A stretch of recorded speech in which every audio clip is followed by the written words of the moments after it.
Humans of the Cardboard, huge news dropping tonight. We have a big drop for Terminal World 2. Actually, not Supreme Darkness tonight, which is kind of cool. We've been cruising with Supreme Darkness. It's nice to have a little change of pace here tonight.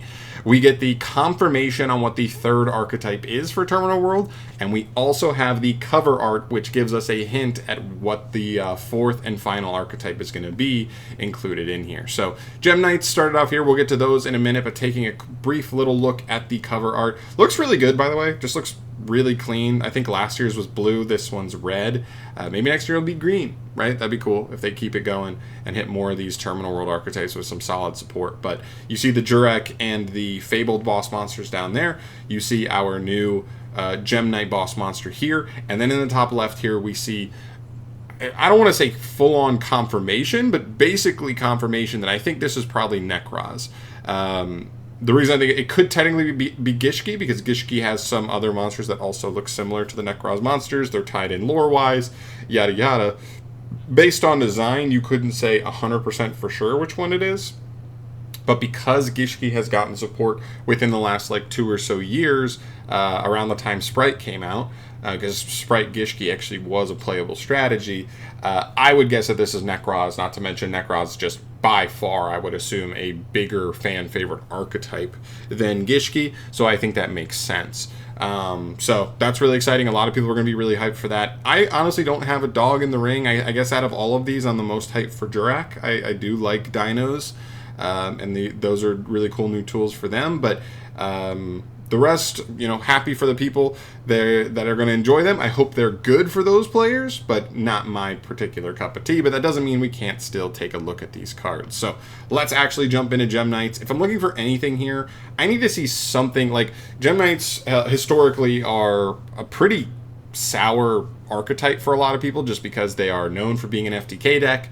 And so I guess what I'd look for here is, one, I'd like to see some sort of going first capability, just going second strategies in general. Like after game one, people are going to make you go first. So, and Gem Knights do not have anything really to go first now that their FTK is sufficiently hit on the ban list. So they need something to do going first. And also, they're also at this point just not good enough going second, right? Like we're talking, you need to have Tempai level of broken and avoiding interaction to be able to go second in modern day Yu-Gi-Oh! And actually be successful. So those are the kind of tools I'm looking for there. Let's see what they get. So starting off here, we have Gem Knight Master Diamond Dispersion. Sweet name, sweet art. He looks awesome. I'm not even gonna lie. I don't like Gem Knights that much, but some of their artwork looks really, really cool. And level 9 Earth Rock Fusion, 3,000 attack, 2,600 defense, 3 Gem Knight monsters for its materials. I like that it doesn't require a specific type monster like some of the other Gem Knights do. Just keeping it strict to Gem Knights because they do have some broken cards that allow you to fuse through main deck materials, through extra deck materials, and get these cards out pretty free. First and second effects are hard once per turn. First effect reads, during the main phase, quick effect, you can send this card to the graveyard as cost to special summon up to 3 non-rock gem monsters with different names from your extra deck and or graveyard, ignoring their summoning conditions. Also for the rest of this turn, also you can special summon from the extra deck for the rest of this turn except fusion monsters. Whoa, that is so powerful. 3, they do have to be non-rock gem monsters? Well, why would you be summoning from grave? You can just summon all of them from extra. That's insane. Ignoring their summoning conditions doesn't negate them or anything. That is a really powerful effect. Now, he takes 3 materials on his own. I don't know Gem Knights so well to know how easily and quickly you can get into this guy. But seeing as this is normally a going second strategy, this how are you getting, you know what I mean? How are we consistently getting to this guy? I don't know. And then resolving him? I'm not sure. Second effect, when your Gem Knight fusion monster is destroyed by battle while this card is in your graveyard, just special summon it back, and then you can use this effect again on a later turn. That's crazy. Okay. It does have to be, one of your guys does have to be destroyed by battle. Your opponent can just read this card and know, hey, if I'm going to remove their stuff, I'm not going to remove it by battle. So this shouldn't be the best effect. If this was leaves the field, it'd be obviously way better. But, that's fine.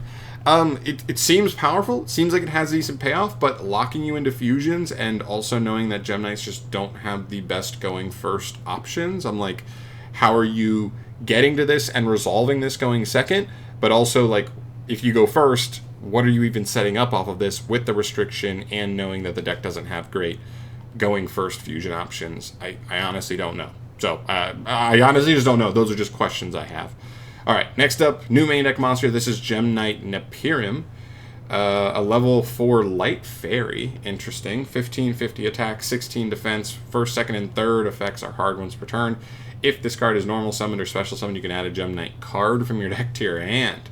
Except for another copy of itself. Also, any effect damage your opponent takes for the rest of this turn, the rest of this main phase is halved.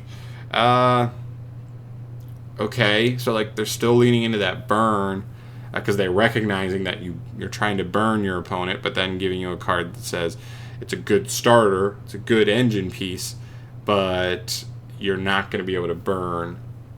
You know, you're only going to burn half as much damage. Okay. During your main phase, you can immediately, after this effect resolves, normal summon 1 gem. This card's so strong. This card's double summon a body and a Stratos all at the same time.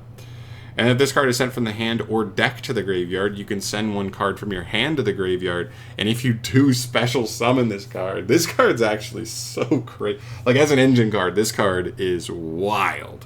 Being able to use this as fusion material from the hand or deck, then just pitch a card to summon it back, and if you hadn't even gone through it that turn, it now is just getting you a search, and it's getting you an additional normal summon for something else. Really, really powerful card. This is a really good engine card. Again, I wonder like what we're actually getting to that's like actually worth it, but good engine cards that get us. Gemini has a lot of good engine cards to get them where they want to go. I just don't know if they have the final pieces. You know what I mean? Once they assemble all the resources. All right, another main deck monster. This is Gem Knight Voidroots. Funky name, but really cool artwork. I like his artwork a lot. This like flame sword looks really cool. He reminds me of the guy who is one of the Zephyrs. I can't remember which one that is. He's a level 7 Dark Fiend. Interesting. Dark Fiend. Interesting. 1950 attack, 2450 defense, 2 hard ones per turn effects. The first one says you can send a Gem Knight normal monster or fusion from your deck to the graveyard. So the spell, sorry, the exact spell fusion, not a Gem Knight fusion monster. To special summon this card from your hand in defense position. That's really good. That's a Foolish Burial as cost. Now you are foolishing a vanilla or a spell, and I don't even know. No, is Gem Knight the fusion the one that can come back from grave really easily? If so, that makes this card significantly better. It's a body that jumps on the field really easily and just gets that in rotation, which is really nice. When your opponent activates a card or effect and you control the Gem Knight fusion monster, you can banish 3 Gem Knight cards from your graveyard, including this card, negate that effect, then all Gem Knight monsters you currently control gain 1,000 attack. That is something. So now we're talking about an Omni negate that all we have to do is just get this sucker in grave and put a fusion on field, which is what the deck does anyway. That makes this card a lot more interesting, especially if we can do this. I mean, shit, even if it gets negated, right? You could send Gem Knight Fusion as cost. Your opponent could negate that effect so that he dies and goes to the graveyard, and now he's in grave. So if you can just get to a fusion, you now are adding an Omni negate to your ability to play through interaction and go from there. That does help, and I also like that that works on either player's turn. So that way, even if we don't OTK, this is a potential just Omni we can also set up for when our opponent tries to crack us back, which is nice. Alright, and the last card here is Gem Knight Dispersion. It's a normal spell. I'm sure it's crazy because all their spells are crazy. Activate one of these effects, but you can only use each of this card's effects once per turn. Okay, so you can activate this card twice per turn. You just can't use both, like the same effect twice. The first effect says fusion summon a Gem Knight fusion from your extra, using monsters from hand or field as material. If you have Gem Knight Fusion in grave, you can also use up to 2 non-rock Gem Knight monsters from your deck or extra deck. That's really good.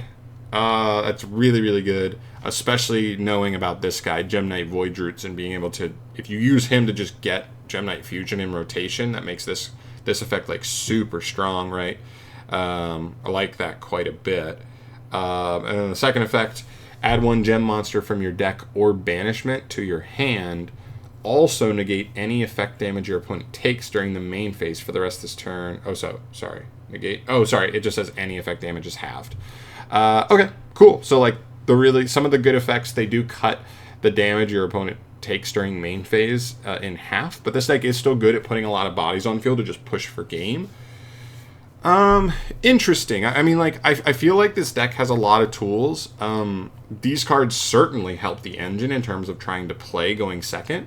The one thing I'm just not seeing, though, and not understanding it, because I don't think they have it, and correct me if they do, is a fusion monster that on their turn is an okay interaction.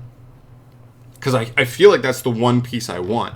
This card is a nice step. He's a good extender, good setup card, good interaction, or good card to even help you play through interaction by potentially working around your opponent and still getting an Omni Negate set up anyway.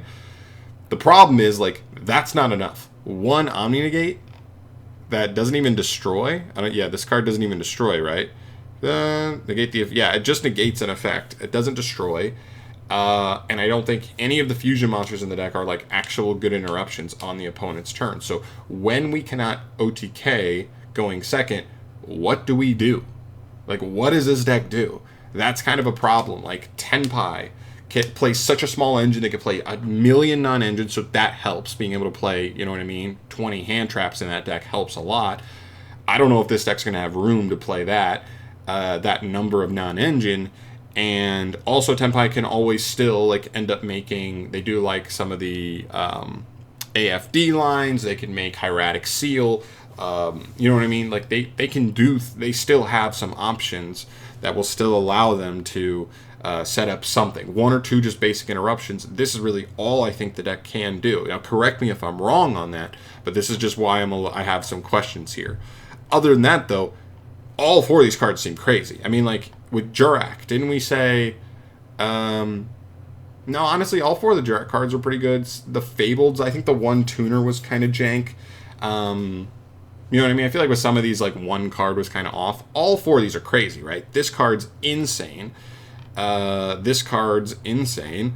This card's really good. And this card's insane. Like, literally all these cards are, like, kind of nasty. Especially with a lot of the engine pieces the deck already has available to it. But just some of those slots, like, the deck has a lot of strong cards, but it's a lot of strong cards in the same type of, like, category of card, like starter. They have a lot of good starters, a lot of crazy fusion spells, and some cards that are really good with resource management as being fusion cards. Like, when they're used as fusion material, they get you resources back over and over again, kind of like Shadal's, except, like, this deck is kind of like Shadal if, like, Shadal didn't have didn't have Winda, basically didn't have a way to, like, set up interaction ever. So we'll see. Correct me if I'm wrong, because I'm definitely not a Gem Knight connoisseur. I just know from what I know, that's kind of the thing that I've been kind of looking at them being like, if they don't have it, they're like a bad going second deck. They're worse than Ancient Gear, probably. They're worse than, especially with Ancient Gear's newer cards, worse than Tenpai. Obviously, that is the only real, like, going second deck that actually has, like, big legs, like in modern day Yu-Gi-Oh. And if it's not on that level, it's going to be hard for them to have any real success competitively. So we'll obviously have to see if this stuff can maybe at least make their engine good enough to start, beating some decks going second, but we'll have to wait and see on that. But I'm out of here for today. Correct me if I was wrong on anything here, because I really don't know that much about Gem Knights. Stay tuned. I mean, we're already halfway through October, which means probably early November, I would guess, is when we're going to find out whether this is NEKROZ or Gishki. It's probably NEKROZ. We all know that, but it's not fully confirmed, I think. And a lot of people are going to be hyped for that, and I'm ready to bring you guys the news on when that drops, as well as final Supreme Darkness reveals over the next week and a half, and so on and so forth. But stay tuned for all that. Subscribe to the channel for all things Yu-Gi-Oh! News going forward, and I'll see you guys in the next video. Thanks for watching. Peace.